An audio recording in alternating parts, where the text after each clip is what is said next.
আমি Banibrata Kundu, by profession school teacher. তো আজকে আপনাদের সঙ্গে আমি যে বিষয়টা নিয়ে কিছু কথা বলবো, সেটা খুব ইন্টারেস্টিং একটা বিষয়। সেটা হচ্ছে কমিউনিকেশন আর রিলেশনশিপ। তো এই দুটো বলতে গিয়ে প্রথমে আসতে হয় রিলেশনশিপের কাছে। কেননা এই রিলেশনশিপটা আমাদের জীবন, আমাদের পরিবার, বন্ধুত্ব, আমাদের কর্মক্ষেত্র, ব্যবসা বাণিজ্য, এই সমস্ত কিছুকে কিন্তু ধরে রাখে, বেঁধে রাখে। ঠিক আঠার মতো এটা আমাদের এই সমস্ত কিছুকে একসঙ্গে বেঁধে রাখে। এই রিলেশনশিপটা যদি ঠিক থাকে, তাহলে আপনি হবেন সব থেকে সুখী। আপনার মতো হাসি খুশি তে থাকবেন, আপনি আনন্দে থাকবেন, ভালো থাকতে পারবেন। আর দারুণভাবে আপনি যে ডিপার্টমেন্টে আছেন, আপনি দারুণভাবে সেখানেও কিন্তু সেই সমস্ত বিষয় দারুণভাবে গ্রোথ করতে পারবেন। কিন্তু এই রিলেশনশিপটাকে সুন্দরভাবে রাখার জন্য, তৈরি করার জন্য অ্যাকচুয়ালি সবকিছুই কিন্তু গড়ে তুলতে হয়। কোনোটাই এমনি এমনি হয়ে যায় না। তো এটাকেও, এই রিলেশনশিপটাকেও ঠিকঠাক ভাবে গড়ার জন্য কিছু আহ, উপায় আছে, যেগুলো আমাদের শিখে নেওয়া দরকার, যেগুলো আমাদেরকে ফলো করা দরকার। তো সেরকমই কতকগুলো উপায়ের মধ্যে কয়েকটা আজকে বলবো। যেমন প্রথমেই যেটা খুব গুরুত্বপূর্ণ, সেটা হচ্ছে রিলেশনশিপে কিন্তু আমাদেরকে আহ, দেওয়ার মেন্টালিটি রাখতে হবে। হ্যাঁ, আপনি দেখে থাকবেন চারপাশে যে সমস্ত রিলেশনশিপ গুলো বা সম্পর্কগুলো তৈরি হয় কিছু পাওয়ার জন্য, সেগুলো কিন্তু দীর্ঘস্থায়ী হয় না। কিছুদিন পরে সেগুলো থাকে না। সেটা যে কোনো ক্ষেত্রে, সেটা যে কোনো বন্ধুত্ব হোক, যে কোনো ব্যাপারই হোক না কেন। তো দেওয়ার মেন্টালিটিটা আমাদেরকে রাখতে হবে। তো এই ক্ষেত্রে গান্ধীজি একবার বলেছিলেন একটা জায়গায়, যে ইনক্রিজ দ্য ডোজ। অর্থাৎ মানে উনি বলছেন হিন্দিতে, যে পেয়ার দেনে সে নেহি বান রাহে, তো और পেয়ার দো। যে ভালোবাসা আহ দিয়েও যদি তাকে আপন করা না যায়, তাহলে আরো ভালোবাসা দেওয়ার জন্য আর কি। তো দারুণ একটা কথা। তো এরকম কথাও আমরা শুনি, কিন্তু আমরা বাস্তব আমাদের জীবনেও সেগুলোকে ইমপ্লিমেন্ট করি। তা সেইগুলো কিন্তু আমাদেরকে ইমপ্লিমেন্ট করতে হবে, তাহলে দেখব আমাদের চারপাশের সম্পর্কগুলো খুব সুন্দর হয়ে উঠবে। তারপর আরো একটা পয়েন্ট খুব গুরুত্বপূর্ণ, যে স্টপ জাজিং অ্যান্ড স্টার্ট লাভিং। আমরা কেউ তো বিচারক নই, বিচার করতে আমরা পৃথিবীতে আসিনি। তো আমরা যদি মানুষকে, আমাদের চারপাশের মানুষকে, তার কোনটা দোষ কোনটা ভুল কি করেছে সেগুলো আমরা বিচার করতে যাই, তাহলে তাদেরকে আমরা কখন ভালোবাসবো? হ্যাঁ। তো সেই জন্য আমার তাদের ওই খারাপ দিকগুলো বা তাদেরকে ভুলগুলো না ধরে, বরং তাদের ভালো দিকগুলো খুঁজে নিয়ে তাদেরকে পছন্দ করা, তাদেরকে ভালোবাসার দিয়ে তাদেরকে আপন, আহ, সে যে আমার আপন, সেটা তাদেরকে ফিল করাতে হবে। আর এর মধ্যে দুটো ম্যাজিক্যাল ওয়ার্ড আছে, একটা হচ্ছে এক্সপেকটেশন আর একটা হচ্ছে অ্যাপ্রিসিয়েশন। এক্সপেকটেশন মানে আমরা অধিকাংশ ক্ষেত্রে মানে এগুলো ভেবে থাকি চারপাশের লোকজনদের কাছে, যে আহ, ও এটা কেন এরকম ভাব করলো, আমার সাথে কেন এরকম বিহেভ করলো, আমি ওর থেকে মানে এটা পেলে ভালো হতো, ইত্যাদি ইত্যাদি। তো এই যে এক্সপেকটেশন, এটা তো শেষ হয় না। তাই আমাদেরকে এক্সপেকটেশনের জায়গায় না গিয়ে, বরং তাদের কে, তাদের ওই ছোট মানে যা কিছু ভালো কিছু আমি পাবো, সেগুলোকে অ্যাপ্রিসিয়েট করতে হবে। হ্যাঁ, অ্যাপ্রিসিয়েট করলেই, তাহলেই কিন্তু সেই রিলেশনশিপ গুলো অনেক মজবুত হবে। আর তো সেই সমস্ত মানুষদেরকেই কিন্তু এইভাবে আহ, একটা সুন্দর রিলেশনশিপের মধ্যে বেঁধে রাখা যায়। তাই আজ থেকে অ্যাপ্রিসিয়েট করতে শুরু করতে হবে আমাদেরকে। তারপর আরো একটা প্রধান গুরুত্ব পয়েন্ট হচ্ছে ফোকাস অন রাইট থিংস। অর্থাৎ যে কোনো সম্পর্কের মধ্যেই যে সমস্ত পজিটিভ ভালো দিকগুলো আছে, ভালো বিষয়গুলো আছে, সেগুলোতে আমাদের কিন্তু ফোকাস করতে হবে। হ্যাঁ, অযথা অন্য নেগেটিভ বা কোনো কিছু বিষয়গুলো নিয়ে নিজেদের মধ্যে ঝগড়া অশান্তি, মনোমালিন্য, এইসবগুলো করে কোনো লাভই নেই। বরং ভালো দিকগুলোকে পরস্পরের মধ্যে তুলে নিয়ে এসে সেগুলোতে ফোকাস করে সেগুলো নিয়ে আলোচনা করাটাই অনেক বেটার, এবং তাতে করে একটা বেটার রিলেশনশিপ তৈরি হয়। আর আরেকটা মোস্ট ভাইটাল যেটা, সেটা হচ্ছে বি হ্যাপি। হ্যাঁ, অ্যান্ড লাভ ইয়োর সেলফ। হ্যাঁ, তো নিজেকে কিন্তু আনন্দে থাকতে হবে, খুশিতে থাকতে হবে, আর নিজেকে ভালোবাসতে হবে।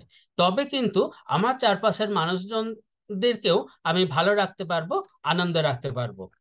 আমাকে দেখে তারাও হয়তো কিছুটা হলো জানতে পারবে যে নিজেকে ভালো রাখতে হয়, নিজেকে আনন্দে রাখতে হয়। হ্যাঁ, তো এইগুলো হচ্ছে রিলেশনশিপ একটা তৈরি করা, ভালো রিলেশনশিপ তৈরি করার একটা উপায়। এছাড়াও আছে যে কোনো রিলেশনশিপকে মধ্যেই নারিশমেন্ট দরকার, হ্যাঁ, যত্নশীলতা, হ্যাঁ, ইত্যাদি। এরকম আহ আরো ইনোসেন্সি দরকার, অর্থাৎ কোনো কথায় কথায় ইগো নিয়ে এলে হবে না। হ্যাঁ, তা হেল্পফুল হতে হবে, হ্যাঁ, যে কোনো ক্ষেত্রেই। সেখানে বিশ্বাস থাকতে হবে, হ্যাঁ, এনার্জেটিক হতে হবে। হ্যাঁ, এবং রিলেশনশিপের মধ্যে রেসপন্সিবিলিটি, সেটা কিন্তু খুব গুরুত্বপূর্ণ। এইগুলো কিন্তু আমাদেরকে নিতে হবে। এই সবগুলোই কিন্তু আমাকে করতে হবে। তবে কিন্তু সেই রিলেশনশিপটার অপর প্রান্তেও যে থাকছে, সেও হয়তো সেটা থেকে সেটা করা শুরু করতে পারে, ভাবতে শুরু করতে পারে। তো রিলেশনশিপ গেল এই। এরপর আমি যে বিষয়টা আছে সেটা হচ্ছে কমিউনিকেশন। কেন কমিউনিকেশনটা পড়ে না, এই যা যা কিছু বললাম, আমাদের পরিবার, বন্ধুত্ব, কর্মক্ষেত্র, ব্যবসা, সমস্ত কিছু ক্ষেত্রকে রিলেশনশিপ বেঁধে রাখছে, কিন্তু এই রিলেশনশিপকে আরো মজবুত, আরো শক্ত করছে কে? কমিউনিকেশন। কারণ কমিউনিকেশনটা যদি না থাকে, তাহলে কিন্তু কোনো রিলেশনশিপই টিকবে না। তো কমিউনিকেশনটা তাই আরো বেশি গুরুত্বপূর্ণ। এবার এই কমিউনিকেশন করতে গিয়েও সেখানে কিন্তু আহ কি বলবো, আমাদের ভাষা, আমাদের মানে ভাষার ক্লিয়ারিটি দরকার, এবং কনফিডেন্টলি কোনো কিছু সাবজেক্ট তাকে থ্রো করা দরকার। হ্যাঁ, তারপর তার মাইন্ড ফুলনেস, অর্থাৎ কেউ কোনো কথা বলছে, সেক্ষেত্রে সেই কথায় মনোযোগ দেওয়া। হ্যাঁ, যে যে পশ্চার গুলো আছে, যে আমরা অন্যদিকে চেয়ে থেকে বা আমরা মোবাইল ঘাঁটতে ঘাঁটতে কারোর কথা শুনবো না, হ্যাঁ, এইরকম ব্যাপারগুলো খেয়াল রাখতে হবে। তারপর এমন কিছু আমি কথা বলবো যাতে করে সে কিছু মোটিভেট হতে পারে, সে আমার থেকে কিছু ইন্সপায়ারিং কিছু পায়। হ্যাঁ, সে যাতে লাভবান হয়, বেনিফিটেড হয়। তারপর কোনো ভুল যদি আমি করে ফেলি, বা আমার যদি কোনো ভুল থাকে, তাহলে যেন আমি সঙ্গে সঙ্গে অ্যাডমিট করি, হ্যাঁ, ক্ষমা প্রার্থনা করে নিই তাদের। আর ক্ষমা প্রার্থনা করলে কখনোই কেউ ছোট হয়ে যায় না। হ্যাঁ, বরং সে আরো বেশি সম্মানের হয়ে ওঠে, বড় মনের মানুষ হয়ে ওঠে। তাই এই সমস্ত দিকগুলো আমাদের কমিউনিকেশনের ক্ষেত্রে মনে রাখতে হবে। আর তারপরে আহ, থাকছে হ্যাঁ, এইগুলো তো আছে।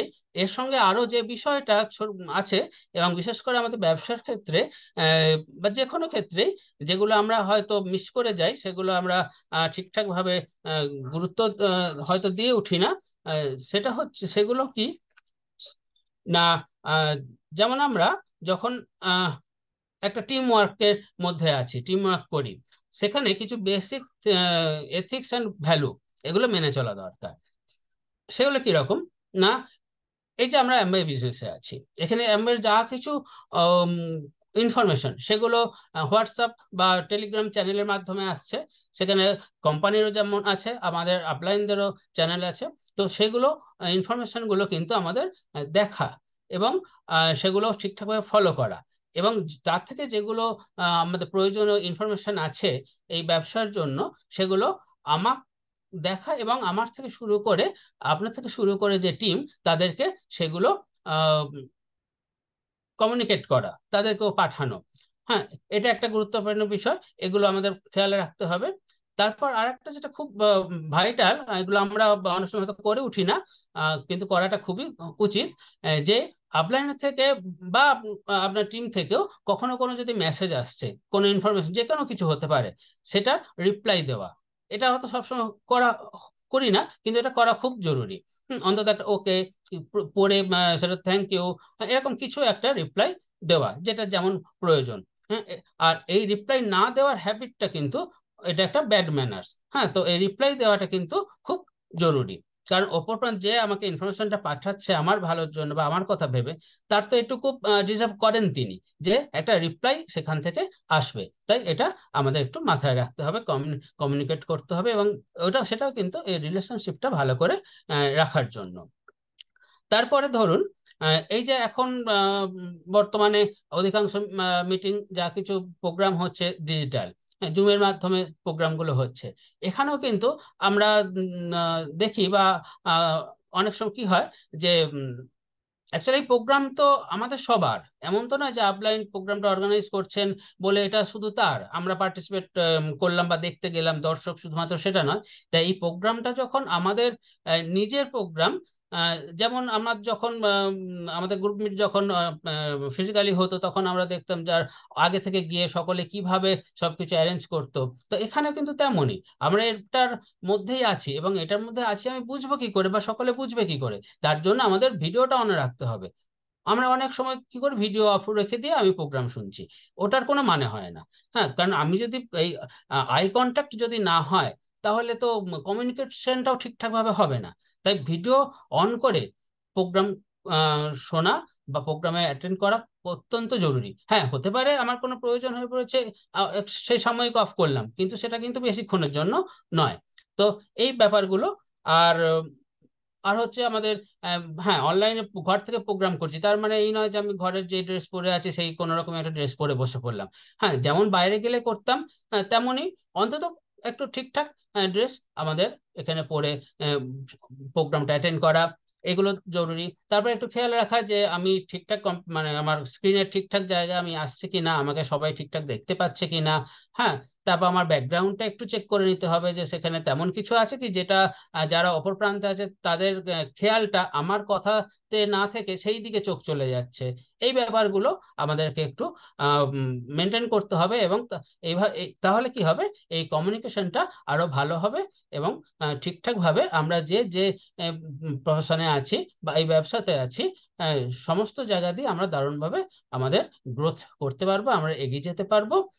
তো তাই খুব এই রিলেশনশিপ আর কমিউনিকেশন দুটো ওতপ্রোতভাবে জড়িত, একটাকে ছাড়া আর একটা কিন্তু টিকেই থাকবে না। তাই এই দুটো দিকে খুব গুরুত্ব দিয়ে আমাদেরকে আহ, দেখতে হবে, এবং সেগুলো নিজেদের জীবনে নিজেদের ক্ষেত্রে ইমপ্লিমেন্ট করতে হবে। ওকে, থ্যাংক ইউ।